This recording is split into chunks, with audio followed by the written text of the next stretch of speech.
مامۆستا بیری شتێکم کەوتۆ باسی کە لەو تارەکەیە.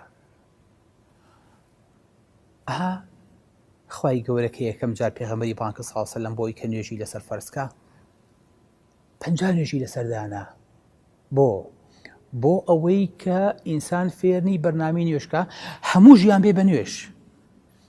یعنی تۆ بچی بۆ مزگەوت و نوێژەکە بکەیت و بیتەوە و یعنی هەموو نیو سەعات جارێ نوێژێکی تیا فەرز بوو. بچۆ بۆ مزگەوت سونەتەکە بکە و نوێژەکە بکە و بگەڕێرەوە ماڵەوە و سەری نوێژێکی ترە. خۆ حازر کەرەوە بچۆ بۆ مزگەوت و نوێژەکە بکە و وەرەوە و ئەمە باسی شەویشەکەی نەکاتان لێ بێ.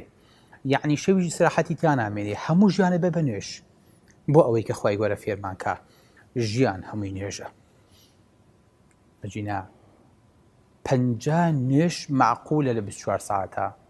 بەڵێ خوای گەورە ئێ پەیامێکمان پێبا کە نوێژمان کەڤەری هەموو ژیانمان بکە، بە تەفاسیل بێتە ناو وردەکاری ژیانمانەوە و بڵین ئینە سەلاتی وەنوسوکی، نوێژمان وە ژیانمان وە مەحیامان وە مەماتمان للهی رب العالمین، واتە نوێژ و سەربڕین و ژیان و مردنمان بۆ خوای گەورە.